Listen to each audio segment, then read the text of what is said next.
কি গো, ঘরে তো একদানাও চাল নেই। কি যে করব কিছুই তো বুঝতে পারছি না।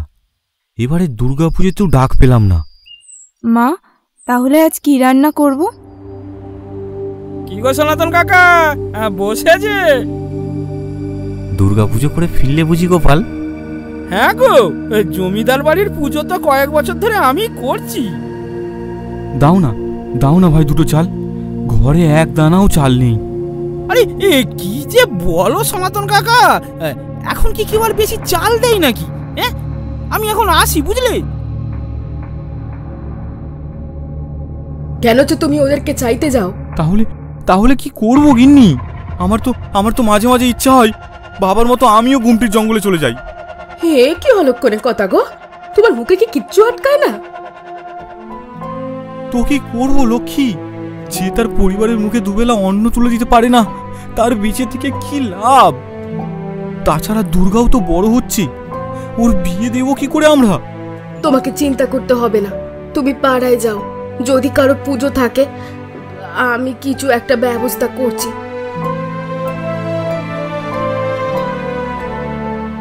দেখি মাঠের দিকে গিয়ে কিছু জোগাড় হয় কিনা। বাবা, দাদু কি ওই গুমটির জঙ্গলে চলে গিয়েছিল? লোকে তো তাই বলে মা। কিন্তু কেন? আর গুমটির জঙ্গলে আছেটাই বা কি যে সবাই ওখানে যেতে ভয় পায়? আজ থেকে অনেক দিন আগের কথা, কয়েকজন নিজের চোখে দেখেছি একজন ওই জঙ্গলে প্রবেশ করতেই আগুনে পুড়ে মারা যায়, আর বাকি যারা ভেতরে গেছে তারা আর কোনোদিন ফিরে আসেনি। কিন্তু দাদু কেন সেখানে চলে গিয়েছিল? আমাদের সংসারে বরাবরই ছিল অভাব। বাবা ছিল অত্যন্ত জেদি, কেউ তাকে কিছু বললে তিনি সহ্য করতেন না। এমনই একদিন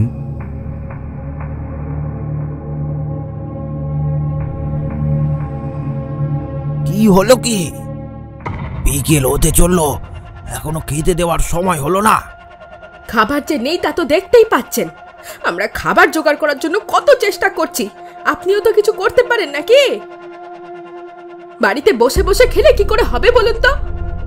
হ্যাঁ, তাই।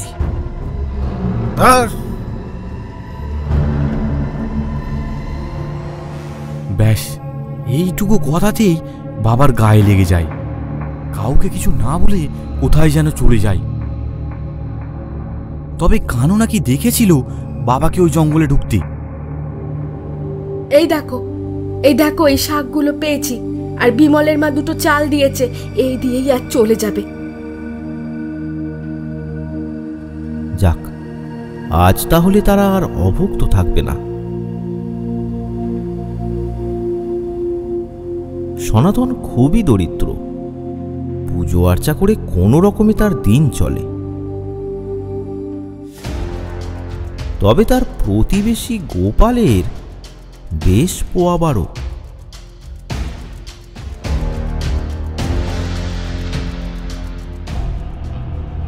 জমিদারের ছেলে কালীপদর সাথে তার বেশ ভালো সম্পর্ক।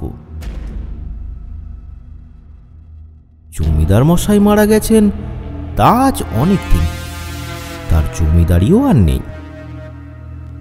তবে তার লিটিল বাহিনী এখনো আছে, আর তার জমিদারি রক্ত এখনো তার রং বদলায়নি। তার ছেলে ওই রক্তের তেজেই এখনো জমিদারি স্বভাবটা ধরে রেখেছে। তার অত্যাচার আর অপকর্মে আশেপাশের সব গ্রামের লোক অতিষ্ঠ হয়ে আছে।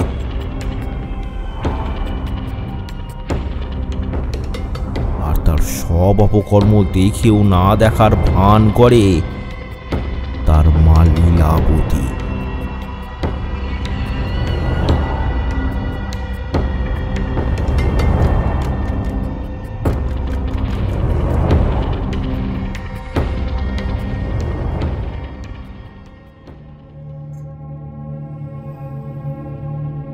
এক সন্ধ্যায় কালীপদ আর তার মা লীলাবতী বৈঠকখানায় বসেছিল। তখন হঠাৎই গ্রামের এক চাষা নবীন কাঁদতে কাঁদতে সেখানে এসে বলে, কর্তা, গত 2 দিন ধরে আমার মেয়েকে তো খুঁজে পাওয়া যাচ্ছে না। তো আমি কি করব শুনি? দয়া করে যদি বলতেন আমার মেয়ে কোথায়। ওকে তো আপনার লেটেলরাই নাকি তুলে এনেছে। ইস, এত বড় অপবাদ! তোর গদ্দার নিয়ে নেবো জানিস? বেয়াদব! যত বড় মুখ নয় তত বড় কথা। যা এখান থেকে বেরো। যত সব গরিব লোক, এদেরকে দেখছি আর ভেতরে ঢুকতেই দেওয়া যাবে না। ছি! যা যা, দেখলি তো মা খুব রেগে আছে। যা যা যা, তোর মেয়েকে ঠিক পেয়ে যাবি, যা। এসব কি হচ্ছে কালী? এবার তো একটা বিয়ে কর, আমিও নাতি নাতনির মুখ দেখে যেতে পারি। বিয়ে? কি এমন বয়স আমার? এই বয়সে একটু আনন্দ ফুর্তি করতে দাও। তা বটে, কর কর কর, প্রাণ খুলে আনন্দ কর। তবে ওই মেয়েটাকে কিন্তু আজই ছেড়ে দিস। গ্রামের লোকেদের বেশি চটানো ভালো নয়।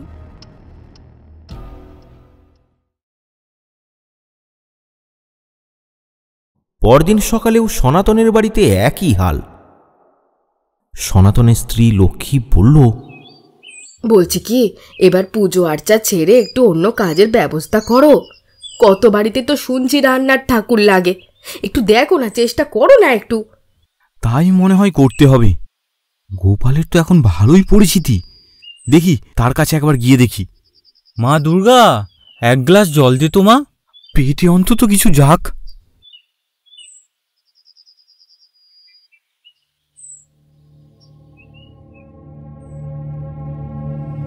দুগ্গা দুগ্গা।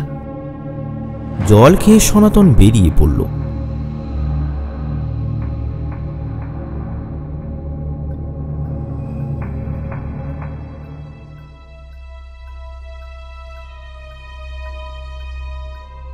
গোপাল বাড়িতেই ছিল, তাই তার সাথে দেখাও হয়ে গেল।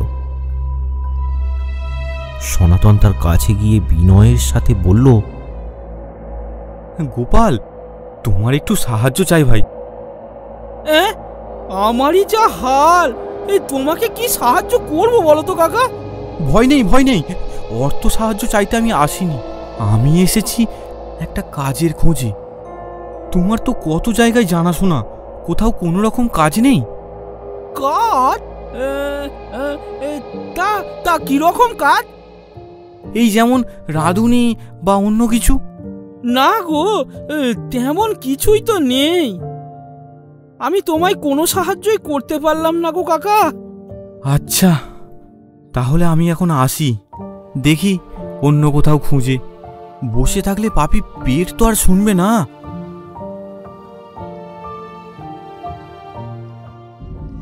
সনাতন চলে যাচ্ছে, এমন সময় গোপালের মাথায় নাড়া দিয়ে ওঠে একটা ভয়ঙ্কর পরিকল্পনা।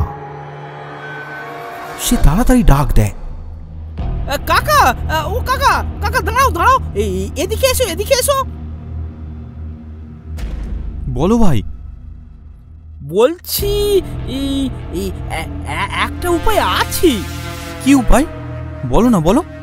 বলছি এই জমিদার বাড়িতে কাজের একটা মেয়ে লাগবে, তা তোমার মেয়ের কথা একবার বলে দেখবো নাকি?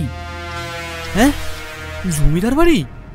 আরে ভেবে দেখো, ভালো মাইনে দেবে, তোমাদের খাওয়া দাওয়ার কোনো কষ্টই থাকবে না।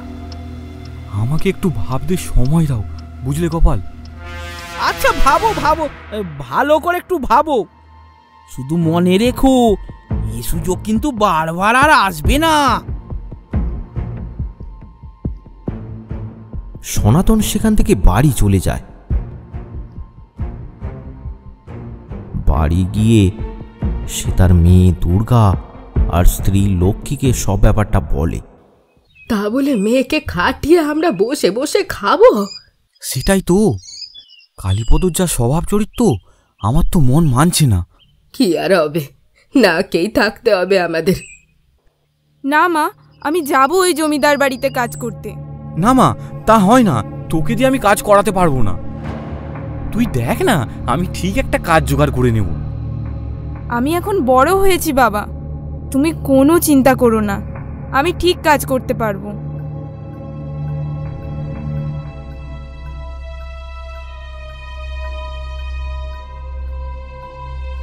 সেই মতো গোপালের কাছে খবরটা গেল। গোপালও সাথে সাথে রওনা দিল জমিদার বাড়িতে। তার চোখে মুখে ফুটে উঠেছে বকশিস পাওয়ার লোভ।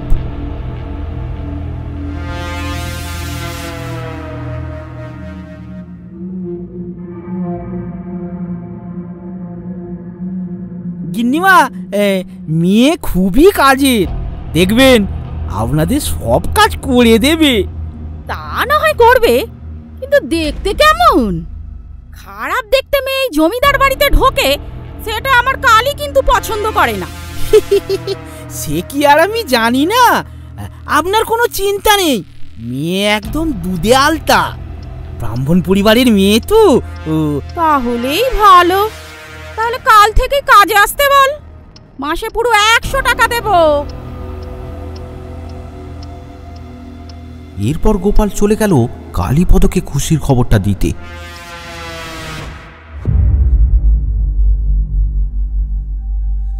তাই সুন্দরী? মেয়ে নামে রূপে দুর্গা, আর গুণে গুণে সরস্বতী।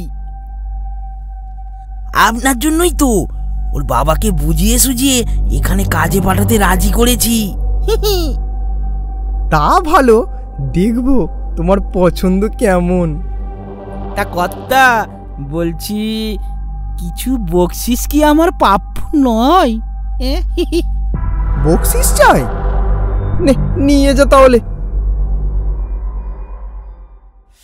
কিন্তু মনে রাখিস মেয়ে না পছন্দ হলে তো টিকি আমি ছিঁড়ে নেব।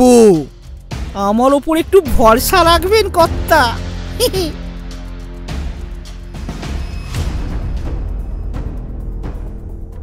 বকশিস পেয়ে খুশি হয়ে সেখান থেকে রওনা দেয় গোপাল।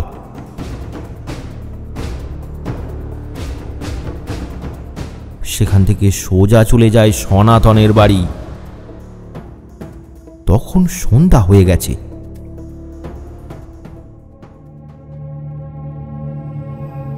মাসে 100 টাকা দেবে বলেছে, বুঝলে? হ্যাঁ, বলো কি 100 টাকা? আরে জমিদার বাড়ির কাজের লোক যে সে হবে নাকি?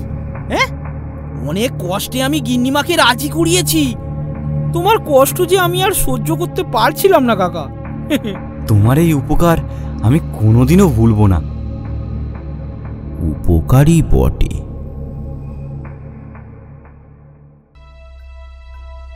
এরপর 2 মাস কেটে গেল। গিন্নিমার পা টিপে দেওয়া, তার পান সেজে দেওয়া, এছাড়াও ঘরের আরো সব কাজ করে দুর্গা।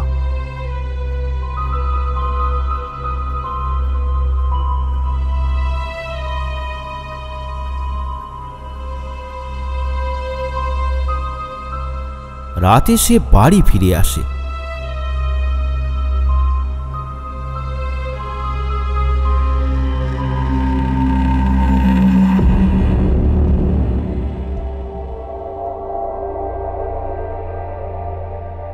সৌভাগ্যক্রমে এতদিনে একবারও সে কালীর চোখে পড়েনি। যদিও 2-1 পড়েছে, তবে কালী তখন নেশায় বেহুঁশ। কোনো দিকে তাকানোর মতো ক্ষমতা তখন তার নেই। এমনিতে বেশিরভাগ সময়ই কালী নেশা করে বাগান বাড়িতে পড়ে থাকে।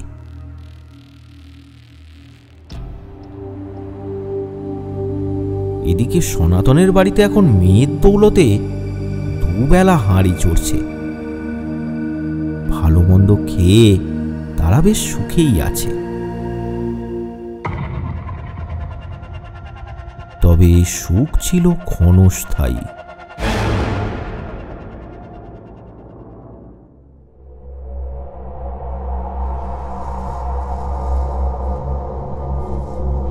একদিন দুপুরে কালীর কিছু টাকার প্রয়োজন হয়ে পড়ে। তাই সে বাড়িতে তার মা লীলাবতীর কাছ থেকে সেটা নেওয়ার জন্য জমিদার বাড়িতে আসে। দুর্গা তখন উঠান ঝাঁট দিচ্ছিল। কালী বাড়িতে সেই দুর্গাকে দেখে একেবারে থ হয়ে যায়। ওরে বাবা, এ কি রে? এ তো পুরো অপ্সরা। ও হ্যাঁ, গোপাল বলেছিল বটে যে একটা কাজের মেয়ে আসছে।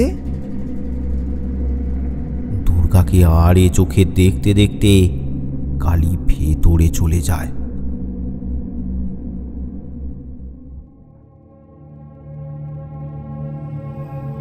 মা, ও মা, মা, ওই মেয়েটা কে গো? আবার শুরু করেছিস? তোর জ্বালায় তো কেউ এই বাড়িতে কাজ করতে পারে না। এই মেয়েটা বেশ ভালোই কাজ করছে, একে তুই ছেড়ে দি। তা বললে কি হয় মা? মেয়েটা কিন্তু খাসা। মুখের কি ভাষা? হবে নাই বা কেন? রক্ত তো আর রং পাল্টায় না। তা কি জন্য এসেছিস বল? কিছু টাকা দাও তো, সব টাকা শেষ জানো। সিন্দুক থেকে নিয়ে নে, আমার হাত জোড়া।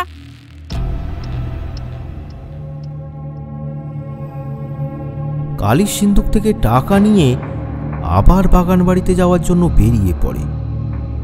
উঠানে তখনও দুর্গা ঝাঁট দিচ্ছে। একটা লোলুপ দৃষ্টিতে তার দিকে তাকিয়ে কালী সেখান থেকে চলে যায় তার বাগান বাড়িতে।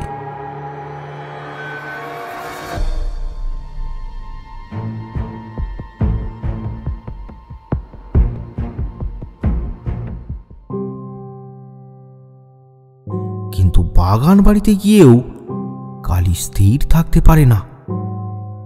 তার বারবার মনে হতে থাকে দুর্গার কথা।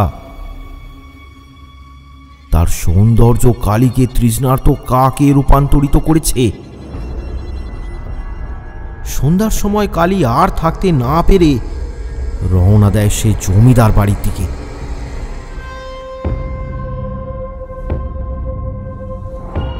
দুর্গা তখন জমিদার বাড়ি থেকে বেরিয়ে বাড়ি ফিরছিল। হঠাৎ তার পথ আটকে দাঁড়ায় কালী। কোথায় যাচ্ছ সুন্দরী? আমার নাম দুর্গা, পথ ছাড়ুন, আমি বাড়ি যাব। যেতেই হবে। চলো না, আজকের রাতটা জমিদার বাড়িতেই থেকে যাবে। অনেক যত্নে রাখবো তোমায়। পথ ছাড়ুন বলছি।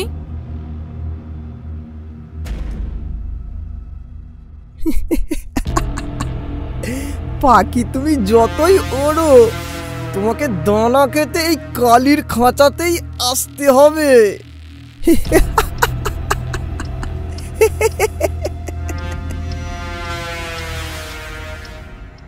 কালী আর বাগান বাড়িতে যায় না, সে জমিদার বাড়িতেই চলে যায়।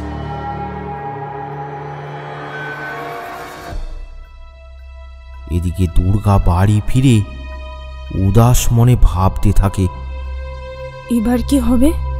এতদিন তো ওই শয়তানের হাত থেকে বেঁচেছিলাম, কিন্তু এবার না, আমি কাজ ছাড়তে পারবো না। আমি আমার বাবা মায়ের একমাত্র ভরসা। কোথায় রে তুক্কা মা? আয় খেতে আয়।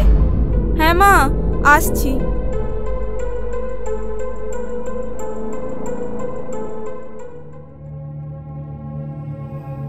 সকালে সনাতন ঘরের দাওয়ায় বসে আছে। দুর্গা কাজে যাওয়ার জন্য বেরোচ্ছে, কিন্তু সনাতন লক্ষ্য করে দুর্গার মুখটা কেমন যেন চিন্তিত দেখাচ্ছে আর ভার ভার লাগছে। মা দুর্গা, তোর কি মন খারাপ? কি হয়েছে? কিছু কি হয়েছে? না মা, কিছু তো হয়নি। কি আর হবে, আমি চললাম। দুর্গা রওনা দেয়।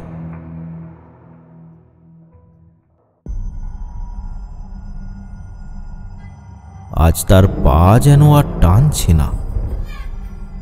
জমিদার বাড়িতে যেতে তার খুব ভয় করছে, কিন্তু তার বাবা মায়ের মুখ চেয়ে সে এগিয়ে যায়।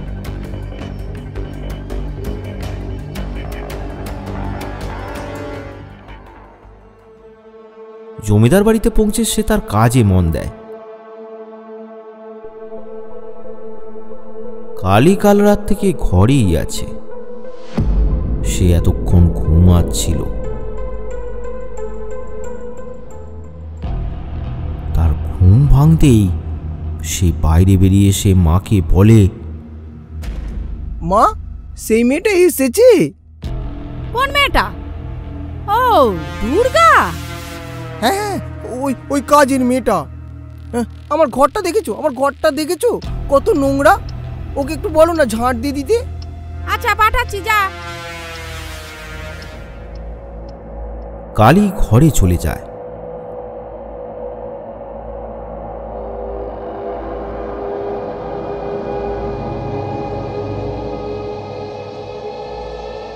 লীলাবতী ডাক দেয় দুর্গাকে। দুর্গা, এই দুর্গা।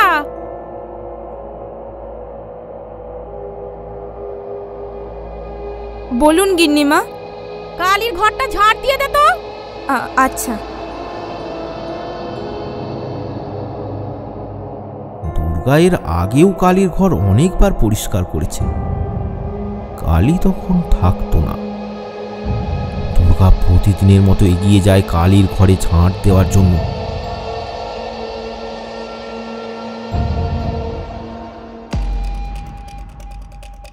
কিন্তু কালীর ঘরে গিয়ে কালীকে দেখেই দুর্গার বুকটা ছ্যাঁত করে ওঠে। এই পাজিটা আজ তাহলে ঘরেই রয়েছে। দুর্গা কিছু কথা না বলে চুপচাপ ঝাঁট দিতে থাকে।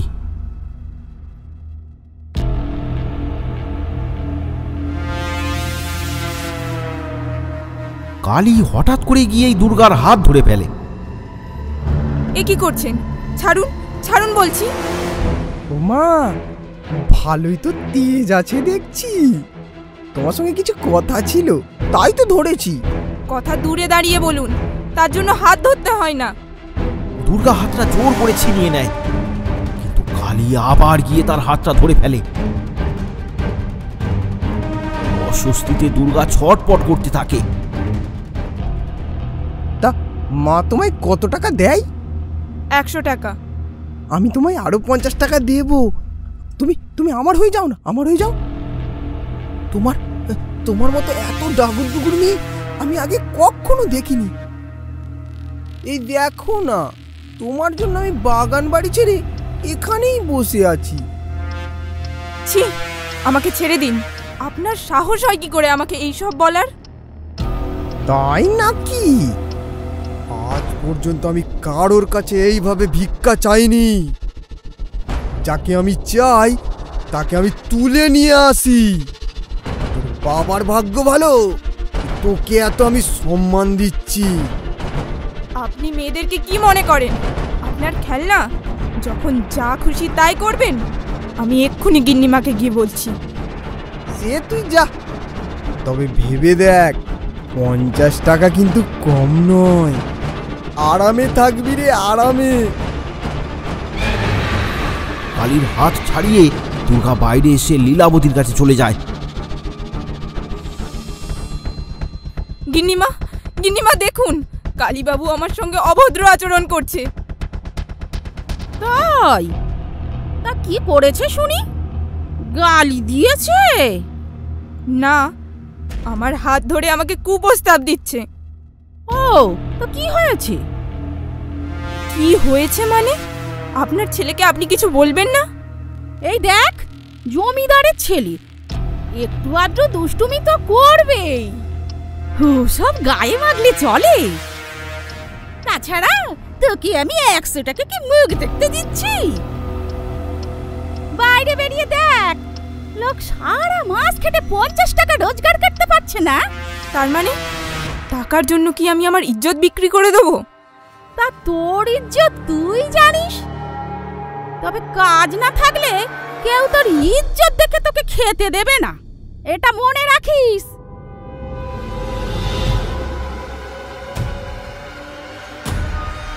দুর্গা চুপ করে যায়।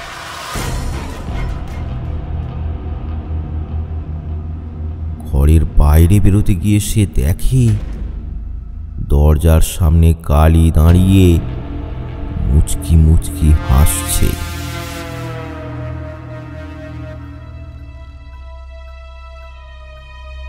দুর্গা আর কথা বাড়ায় না, সে ঘরের সব কাজ করে ফেলে।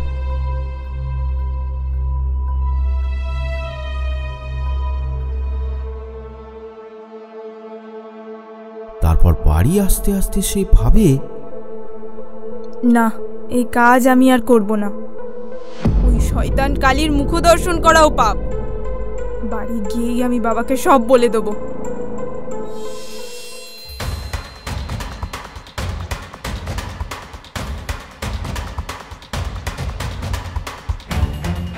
বাড়ি পৌঁছে দুর্গা দেখে তার বাবা মা বারান্দায় বসে।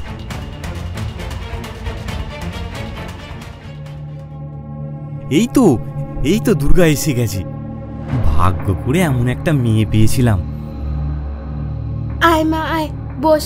আজ এ চিংড়ি রান্না করেছি, তোর তো খুব প্রিয়। দুর্গা ছিল বলে এখন এসব ভাগ্যে জুটছে, না হলে খুদ সেদ্ধ খেয়ে খেয়ে জীবন কেটে যেত। কিন্তু মা, জমিদারের ছেলে ওই কালীপদ খুব পাজি লোক। আমি তো ভাবছি কাল থেকে আর কাজেই যাব না। বলিস কি? এ তো শুকনো আড়াই বজ্রপাত, তাহলে আমরা খাবো কি?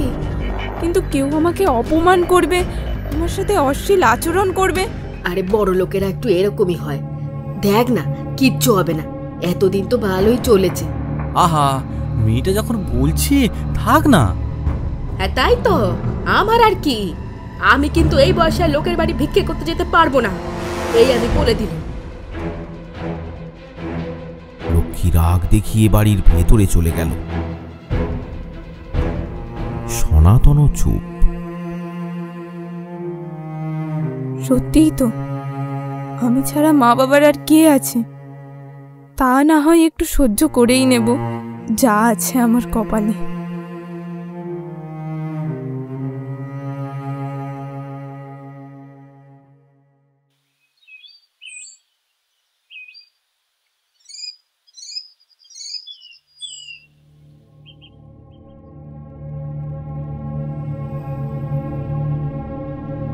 পরদিন সকালে দুর্গা আবার হাজির হয় জমিদার বাড়ি।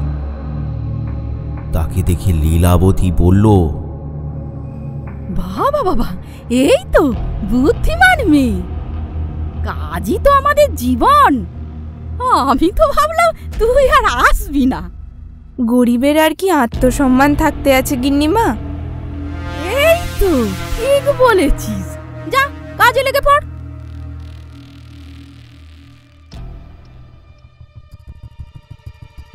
দুর্গা কাজ করতে থাকে আর কালী তার চরিত্র উন্মুক্ত করতে থাকে। এই এই এদিকাই এদিকাই। বলুন বাবু। 50 টাকার কথাটা মনে আছে তো? না না, আমার টাকা চাই না। তা বললে কি আর হয়? তোকে যখন আমার মনে লেগেছে, আমি তোকে 50 টাকা দিয়েই ছাড়বো। এই বলে কালী দুর্গার হাত ধরতে যায়, আর দুর্গাও তার আক্রমণ প্রতিহত করে সেখান থেকে দৌড়ে পালিয়ে যায়। পালাচ্ছে পালাচ্ছে, কোথায় পালাবি? পালা পালা, কোথায় পালাবি? পালা। একদিন এমন খপ করে ধরবো না, আর কোথাও পালাতে পারবি না।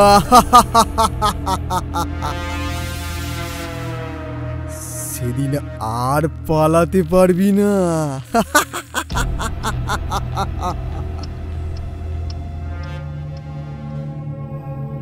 এইভাবেই দিন কাটতে থাকে। ছেলের সব অপকর্ম লীলাবতী চুপচাপ দেখতে থাকে। দিন দিন কালীর বাড়ন্ত আরও বাড়তে থাকে, কিন্তু শুধু পরিবারের মুখের দিকে তাকিয়ে দুর্গা মুখ বুজে সব সহ্য করতে থাকে।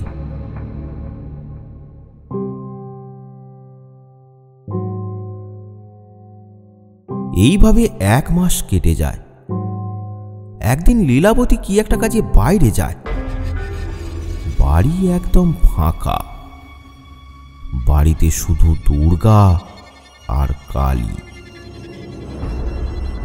সুযোগ বুঝে কালী দুর্গাকে ডাক দেয়, দুর্গা, দুর্গা, এদিকে আয় তো। হ্যাঁ বাবু বলুন। আমার পাটা একটু টিপে দে তো। আচ্ছা। দুর্গা চুপচাপ তাই করে।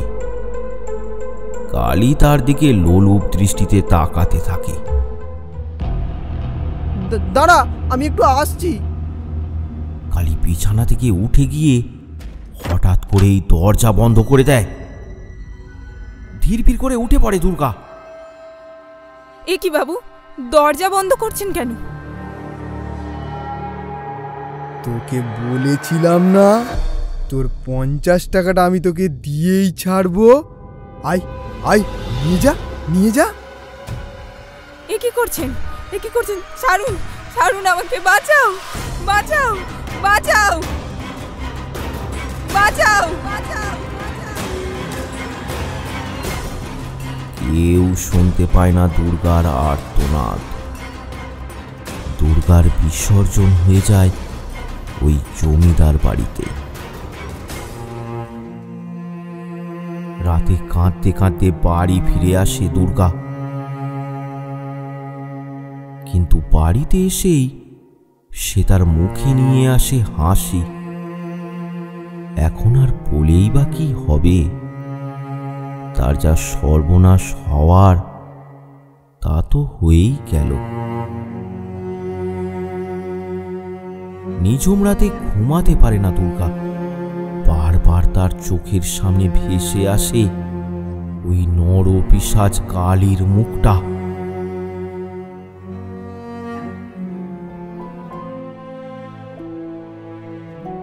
কাজ সে আর ছাড়ে না। তার সংসার চালাতে সে আজ নিজেকেও বিলিয়ে দিয়েছে। তার মা বাবার মুখের হাসির কাছে তার জীবন আজ মূল্যহীন। এইভাবেই কেটে যায় আরো 1 মাস। একদিন সকালে হঠাৎ দুর্গার ঘুম ভাঙছে না দেখে লক্ষ্মী তাকে ডাকতে যায়। দুর্গা, এই দুর্গা, কিরে কাজে যাবি না? কিরে, এই দুর্গা। চোখ খোলে দুর্গা। মাথাটা কেমন যেন ভার হয়ে আছে মা, উঠতে পারছি না। বলিস কি? কি গো শুনছো? তুমি এক্ষুনি একবার কবরেজ মশাইকে ডেকে আনো। হ্যাঁ হ্যাঁ, আমি এক্ষুনি যাচ্ছি। সনাতন, এসো, আমার সাথে একটু বাইরে এসো। লক্ষ্মীও তার সাথে সাথে বাইরে আসে। তোমার মেয়ে অন্তঃসত্ত্বা। এ কি বলছেন? ঠিকই বলছি, ওর খেয়াল রেখো, আমি আসছি।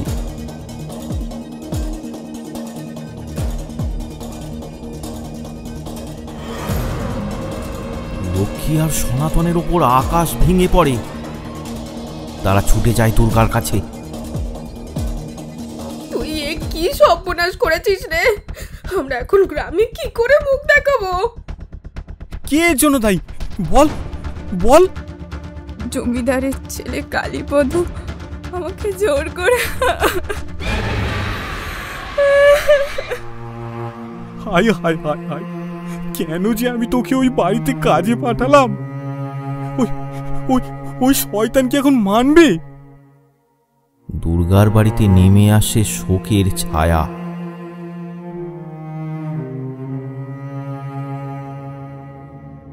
ওইদিকে গোপাল গিয়েছিল জমিদার বাড়িতে পুজো করতে। দুর্গা কাজে আসেনি দেখে কালী একটু ছটপট করতে থাকে। বাইরে বেরিয়ে এদিক ওদিক দেখতে থাকে সে। কোথায় গেল রে? আর কি আসবে না নাকি? না আসলে কেমন করে চলবে? তখনই সেখানে এসে উপস্থিত হয় গোপাল। কি দেখছেন হুজুর? এই গোপাল, তুমি একটু দেখো তো, ওই মেয়েটা আজকে কেন কাজে আসেনি? বেরিয়ে গেল নাকি? আচ্ছা দেখছি দেখছি কর্তা। গোপাল রওনা দেয় দুর্গার বাড়ির উদ্দেশ্যে। কিছুটা পথ গিয়েই রাস্তায় তার সাথে দেখা হয়ে যায় কবিরাজ মশাইয়ের। আরে কবিরাজ মশাই যে, তা কোথায় গিয়েছিলেন? এই যে সনাতনের বাড়ি। তাই? তা কার কি হয়েছে গো? সে এক কেচ্ছা গো। আরে সনাতনের মেয়ে যে গর্ভবতী। ছি ছি ছি ছি, মারি মেয়ে। আমি এখন আসি গো, আমাকে আবার রুগী দেখতে যেতে হবে।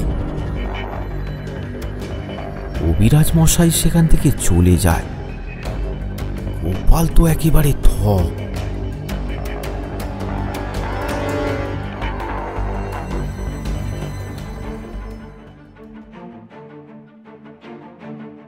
সে ফিরে যায় জমিদার বাড়িতে। কথা কথা কথা, ও মেয়ে তো অন্তঃসত্ত্বা। হ্যাঁ, তাই নাকি? কুমারী মেয়ে, ছি ছি ছি ছি ছি ছি। তার মানে আপনি কিছু করেননি? মেরে তোর মুখ ভেঙে দেবো। এইসব কথা মুখেও আনবি না, আমার একটা মান সম্মান আছে। যা যা এখান থেকে যা। গোপাল ব্যাপারটা ঠিকই আন্দাজ করতে পারে, কিন্তু কালীর ভয়ে সেও দোষ দেয় দুর্গাকে। আর গোটা পাড়ায় সে বলে বেড়ায় দুর্গা চরিত্রহীন। কোথাও না কোথাও সে মুখ পুড়িয়েছে।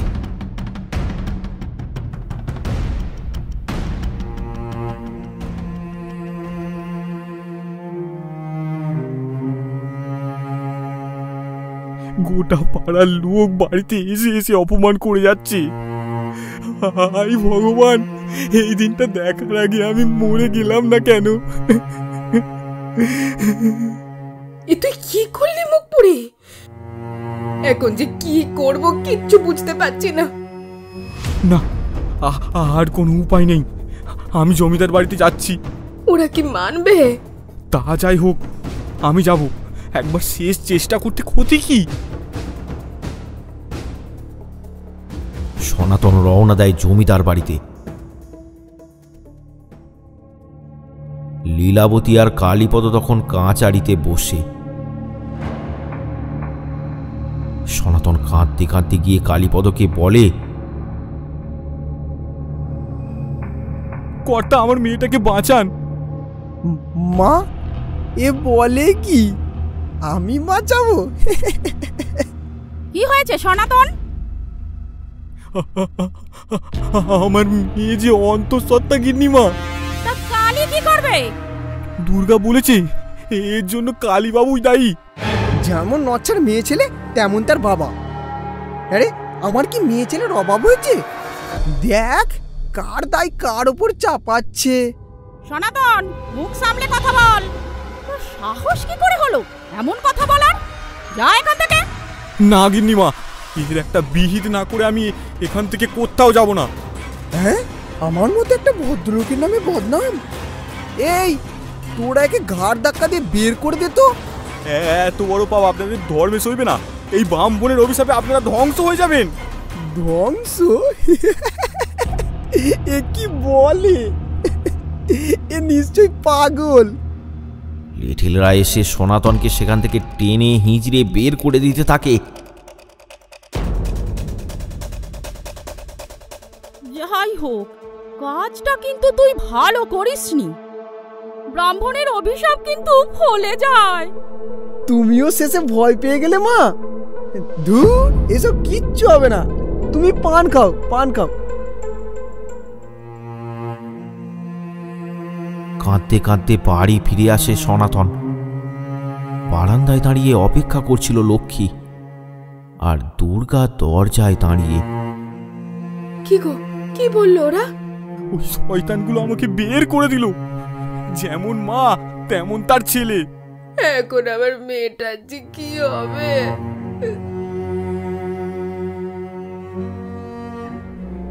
রাত তখন অনেক। দুর্গার চোখে ঘুম নেই। বেঁচে থেকে আর আমার কি হবে?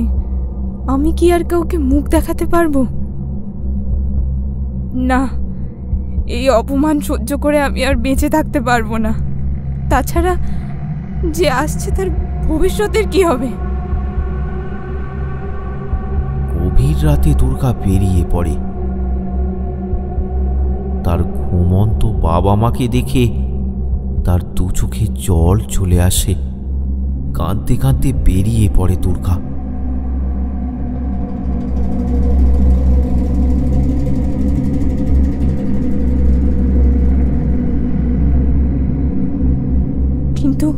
কিন্তু কি করব? হ্যাঁ, আমিও দাদুর মতো ওই গুমটির জঙ্গলে চলে যাব। ওখানে গেলেই তো শুনেছি সবাই মারা যায়। সেই মতো দুর্গা এগিয়ে যায় গুমটির জঙ্গলের দিকে। মাঝরাত, ফাঁকা রাস্তা। দুর্গা হেঁটে চলেছে। তার মনে আজ কোনো সংকোচ নেই। এক সময় হাঁটতে হাঁটতে সে এসে পৌঁছালো গুমটির জঙ্গলের ধারে। কি জানি কি হয় ওই জঙ্গলে। যাক, আমার আর কি। দুর্গা জঙ্গলের ভেতরে প্রবেশ করে। ঘন জঙ্গল। কতদিন যে এখানে কারো পা পড়েনি তা কে জানে। চারিদিকটা ভয়ঙ্কর অন্ধকার। দুর্গা এগিয়ে চলে, কিন্তু একটা কথা ভেবে সে খুব অবাক হয়। এই জঙ্গলে প্রবেশ করলেই নাকি লোক মারা যায়, কিন্তু সে কেন মরছে না? তাহলে তো ভারী মুশকিল। তাকে যে আজ মরতেই হবে। পৃথিবীর উপর তার সব মায়া ঘুচে গেছে। এই ভেবেই এগিয়ে চলে দুর্গা। কিছুটা যাওয়ার পর একটা ঝর্ণা দেখতে পায় সে। দুর্গা ঝর্ণার একেবারে মাথায় উঠে পড়ে।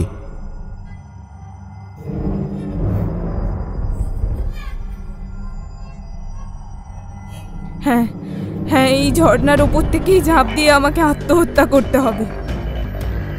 মা, বাবা, আমাকে তোমরা ক্ষমা করো। তারপর চোখ বন্ধ করে সেখান থেকে ঝাঁপ দেয়।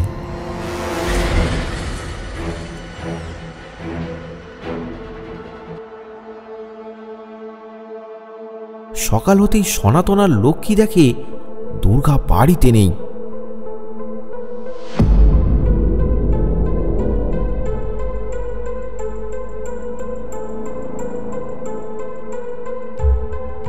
বাইরে বেরিয়ে তারা এদিক ওদিক খুঁজতে থাকে। দুর্গা, দুর্গা, কোথায় রে তুই? দুর্গা, এই দুর্গা, দুর্গা। তারা কোথাও দুর্গাকে দেখতে পায় না। সারা গ্রামে তারা খুঁজতে থাকে। দুর্গার নিখোঁজের ব্যাপারটা এবার গোটা গ্রামে ছড়িয়ে পড়ে। পাড়ার লোকেরা এখানে ওখানে জটলা বেঁধে আলোচনা করতে থাকে। কি আর করবে, দেখো কোথাও গিয়ে হয়তো গলায় দড়ি দিয়েছে। মেয়েটা বড্ড ভালো ছিল গো, কে যে তার সর্বনাশটা করলো। কি আবার ওই সময় জমিদারের বাচ্চা কালীপদ, এই আস্তে আস্তে আস্তে। কালী শুনলে তোমার কি হাল হবে একবার ভেবে দেখেছো? আমরা কি কখনো ওই শয়তানের হাত থেকে মুক্তি পাবো না? আমার মেয়েটাকেও তো ওই শয়তানটা একইভাবে ভোগ করেছে। আমার মেয়েটাকে আমি ওর মামার বাড়ি রেখে দিয়ে এসেছি। এখানে থাকলে হয়তো ও আত্মহত্যা করত।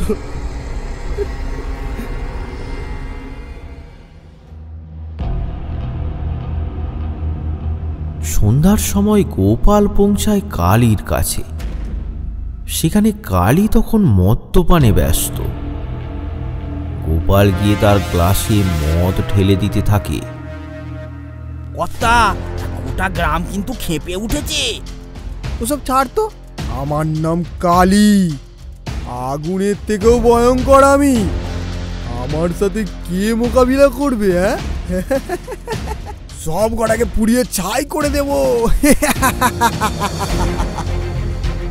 তা ওই দুর্গা মনে হয় মারাই গেছে। বেশ ভালোই হলো, আপনার বিরুদ্ধে আর কোনো প্রমাণ নেই। ছাড় তো, তোকে না আমি বলেছি আমি ভদ্রলোক, ওসব আমি করি না। তুই বরং ওই রকম আর একটা মেয়ে দেখ, এবারে তোকে 100 টাকা বকশিস দেবো। 100 টাকা? আচ্ছা আচ্ছা আচ্ছা কথা।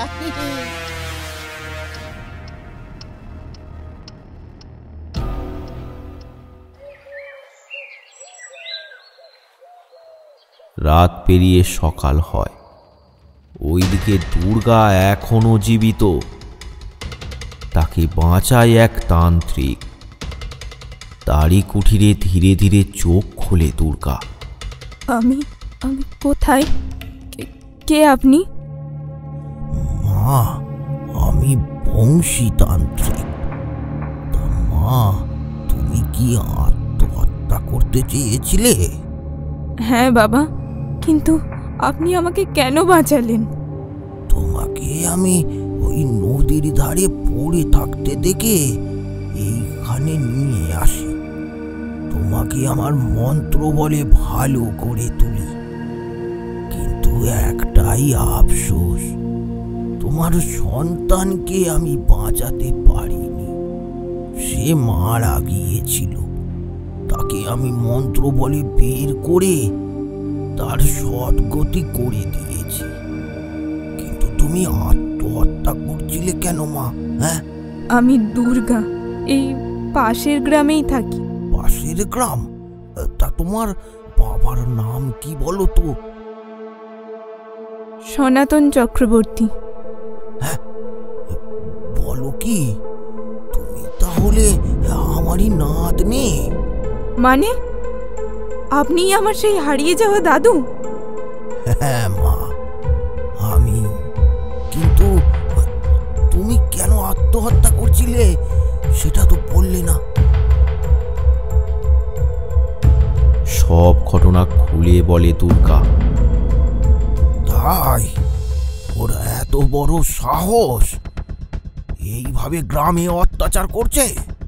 এবার বলুন, আমার বেঁচে থেকে আর কি লাভ? কোন মুখ নিয়ে আমি গ্রামে ফিরবো? তোমার তো এতে কোনো দোষ নেই মা। তাহলে তুমি মরবে কেন? মরবে তো ওই কালই, যদিও তোমাকে তোমার যোগ্য সম্মান না দেয়। কিন্তু ও যে ধনী, আমরা গরিব। সবাই কালীকে ভয় করে চলে। আমি আছি তোমার সাথে। চলো চলো ওই জমিদার বাড়িতে। এবার তারা দুজনে রওনা দেয় জমিদার বাড়ির দিকে।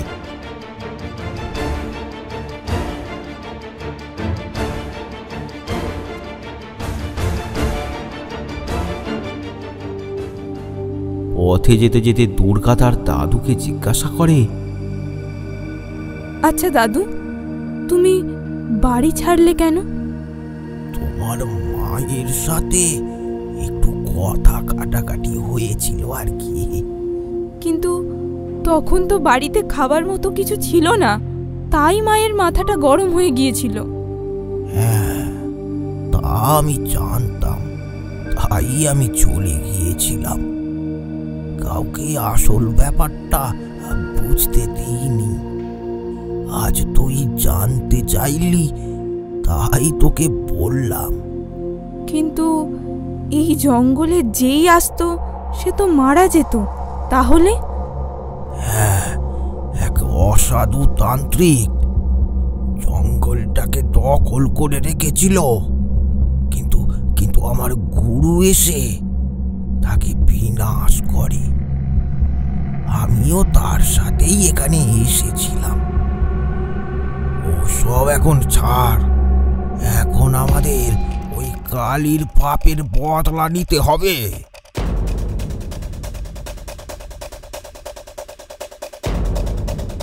কিছুক্ষণ পরেই তারা এসে পৌঁছায় জমিদার বাড়িতে। কালীপদ আর লীলাবতী তখন একসাথেই ছিল। দুর্গা আর তার দাদু তাদের সামনে এসে দাঁড়ায়। তাদেরকে দেখে কালী আর তার মা চমকে ওঠে। কালী, বটে তুই যা করেছিস তার জন্য ক্ষমা চা আর একে তোর স্ত্রী হিসাবে স্বীকৃতি দে। এটা কে রে মা? দেখছো কি সব বলছে গো? আই তোরে, এই মেয়ে আবার কোথা থেকে ত্রান্তিক ডেকে এনেছে? মেনে নে শয়তান, না হলে আজই তোর শেষ দিন। কোথাকার কে আমার ছেলেকে মারবে? এই তোরা সব কোথায়? ঘাড় ধাক্কা দিয়ে বের করে দে। মরে গেলি নাকি? এই ঠেলেরা এসে পৌঁছায়। কোথাকার কে আমার ছেলেকে মারবে? এদেরকে ঘাড় ধাক্কা দিয়ে বের করে দে। তারা বংশীতান্ত্রিককে ধরতে যাবে, তখন সে বলে ওঠে, থাম তোরা, আমি যদি ইচ্ছে করি এখনই তোদেরকে ভস্ম করে দিতে পারি, কিন্তু না, তোকে শাস্তি দেবে তোরই অংশ। চলো দাদু, চলো এখান থেকে চলো। হ্যাঁ, একে নিয়ে যা। মাথা গরম বুড়ো একটা। দাঁড়ি ছিঁড়ে দেবো একেবারে। যা।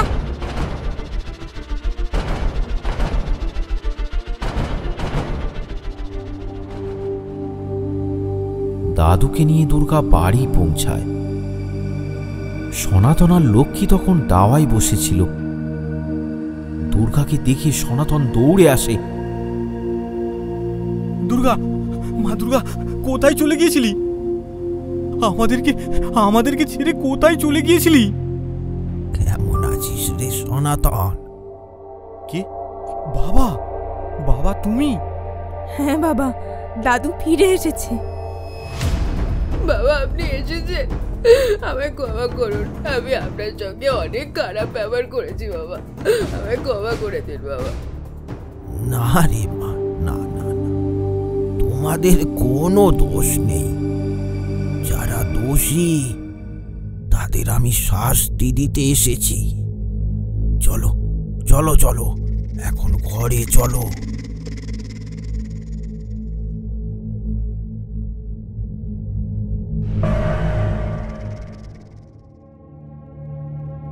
ঘরের ভেতরে গিয়ে বিছানায় বসে বংশীতান্ত্রিক। দুর্গা, লক্ষ্মী আর সনাতন মেঝেতেই বসে পড়ে। কি করে ওই পাপীর শাস্তি হবে? জানো মা, দাদুর এখন অনেক ক্ষমতা। দাদুই তো আমাকে মন্ত্র বলে রক্ষা করেছে। তাই নাকি? আসবার সময় আমরা গিয়েছিলাম ওই জমিদার বাড়ি। ও কোনো মতেই কারো কথা মানবে না বাবা। হ্যাঁ, তাই আজ রাতেই ওদের ভবলীলা সাঙ্গ হবে। কিন্তু বাবা কি করে? আমরা যে দুর্বল। ওদের কিছুই করতে হবে না। যাকে পৃথিবীতে এনেছিল সেই মৃত সন্তানটাই তার মৃত্যুর বদলা নেবে। তোরা শুধু অপেক্ষা কর।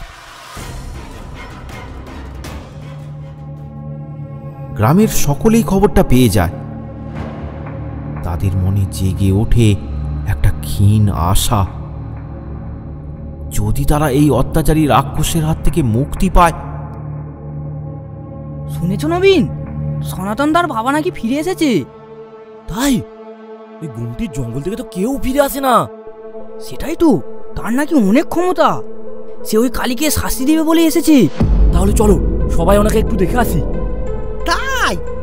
তাহলে ব্যাপারটা তো কালীবাবুকে জানাতে হবে, কিন্তু তার আগে আমি ওনাকে একবার দেখে আসি।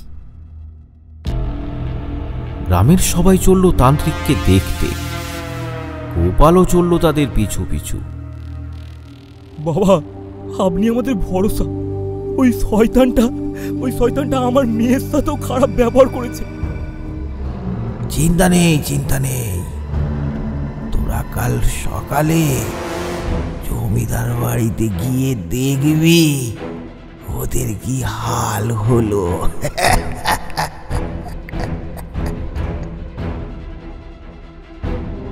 গোপাল এবার বেরিয়ে পড়ে।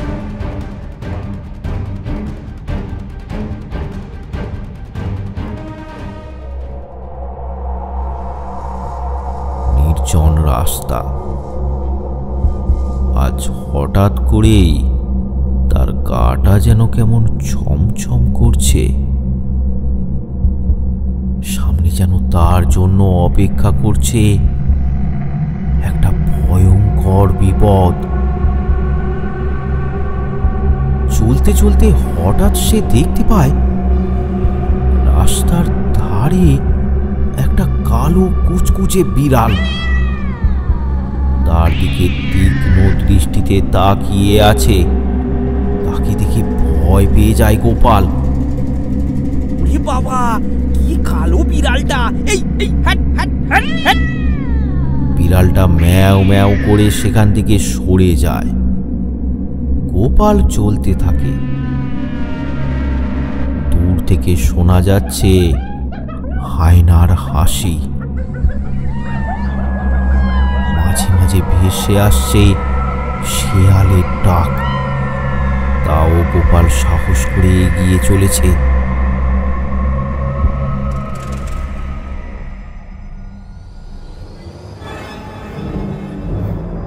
কিছুক্ষণের মধ্যেই গোপাল পৌঁছে যায় জমিদার বাড়িতে।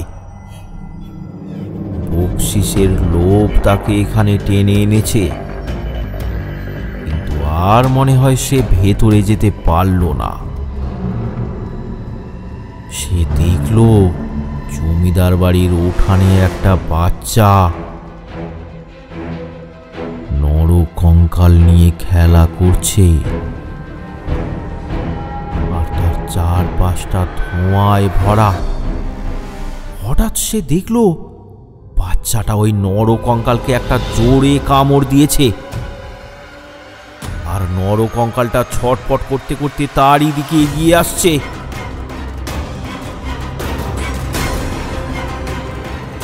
ভয়ে গোপালের আত্মারাম খাঁচা হয়ে গেল। সে কোনো রকমে সেখান থেকে দৌড় লাগালো বাড়ির উদ্দেশ্যে।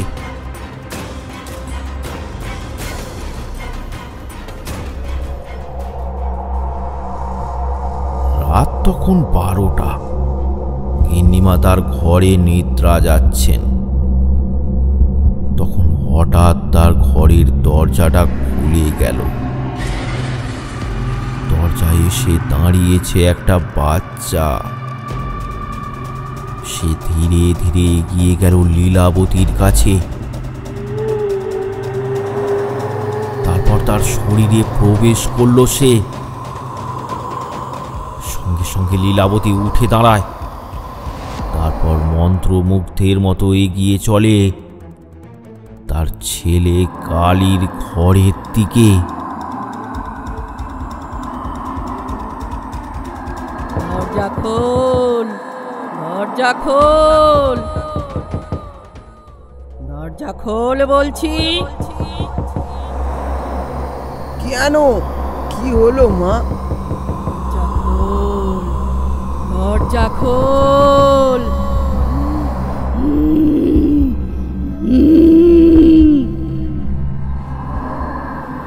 উফ, জ্বালিয়ে খেলে। বিছানা থেকে উঠে পড়ে কালী। তারপর দরজা খুলে দেয়। এবার লীলাবতী দেবীর হাতগুলো উঠে যায় কালীর গলায়। সে জোরে চেপে ধরে কালীর গলা। মা, এ কি করছো, কি করছো? ছাড়ো ছাড়ো ছাড়ো। লীলাবতী দেবী গর্জন করতে থাকে। তারপর তাদের মধ্যে শুরু হয় ধস্তাধস্তি। একসময় কালী জোর করে তার মাকে ছিটকে ফেলে বাইরে বারান্দায় বেরিয়ে আসে। লীলাবতীও তার পিছু পিছু আসে, আর আবার গলা টিপে ধরে তার ছেলে কালীর। তারপর চলতে থাকে এক মহাযুদ্ধ। কিছুক্ষণ পর ঠেলাঠেলিতে লীলাবতী দেবী বারান্দা থেকে নিচে পড়ে যায়, আর সাথে সাথেই মারা যায় সে। কি মা, তোমার কি হলো? কি হলো তোমার? এমন সময় সে দেখতে পায় বারান্দায় একটা বাচ্চা ছেলে। বাচ্চাটাকে দেখে কালী ভয় পেয়ে গেল। এ কি অদ্ভুত রকমের দেখতে সে। তার চোখ দুটো লাল, মাথায় চুল নেই, কান দুটো অসম্ভব রকমের বড়। তার চোখের মণি দুটো যেন মানুষের নয়, যেন কোনো জীব জন্তুর। আস্তে আস্তে বাচ্চাটা এগিয়ে আসে কালীর দিকে।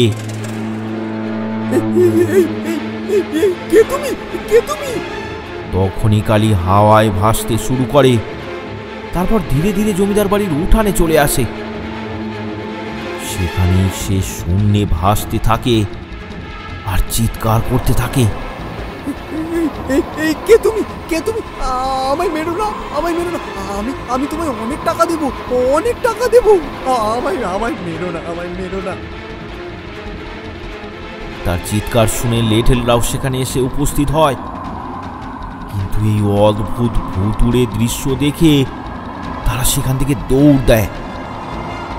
এদিকে কালী শূন্যে উঠতেই থাকে, আরো শূন্যে, আরো শূন্যে। পড়ে যাবো তো, পড়ে যাবো তো, বাঁচাও, বাঁচাও। তারপর হঠাৎ সেখান থেকে সে মাটিতে পড়তে থাকে, বাঁচাও,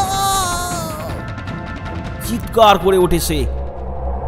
তারপর বাচ্চাটা সেখান থেকে অদৃশ্য হয়।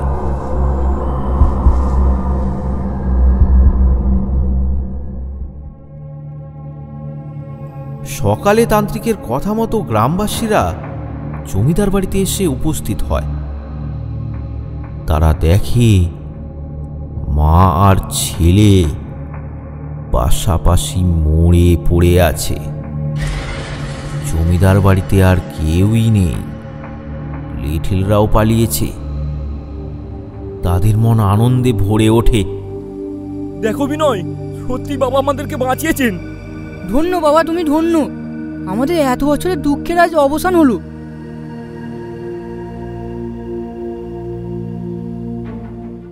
এদের তো পাপের শাস্তি হলো, কিন্তু কিন্তু আমার কি হবে? না, আমি গিয়ে ওই বাবার কাছে ক্ষমা চেয়ে নিই, যদি উনি আমাকে ক্ষমা করে দেন।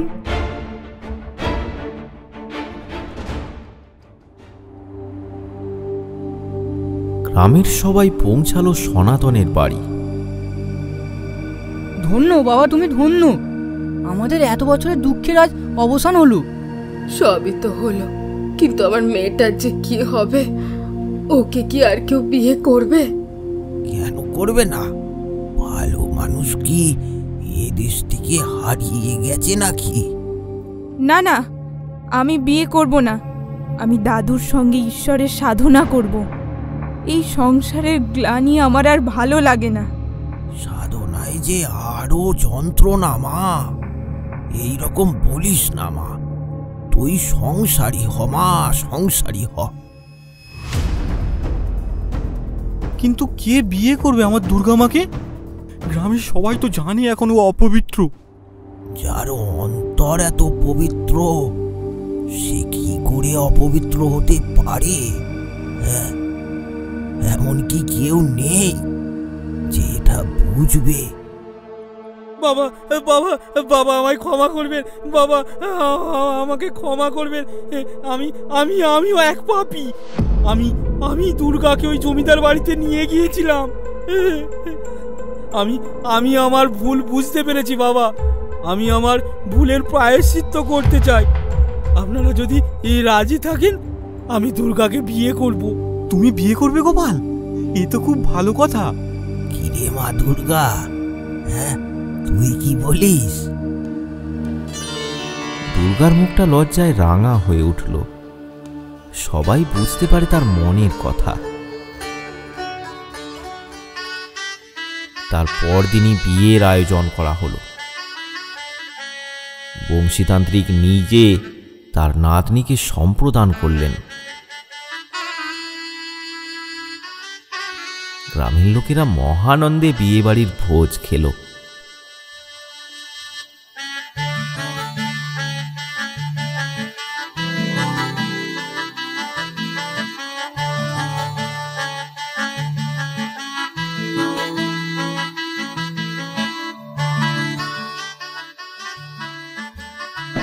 আরো ভয়ানক গল্প পেতে আমাদের চ্যানেলটি সাবস্ক্রাইব করুন আর কমেন্ট করে জানাতে ভুলবেন না গল্পটি কেমন লাগলো।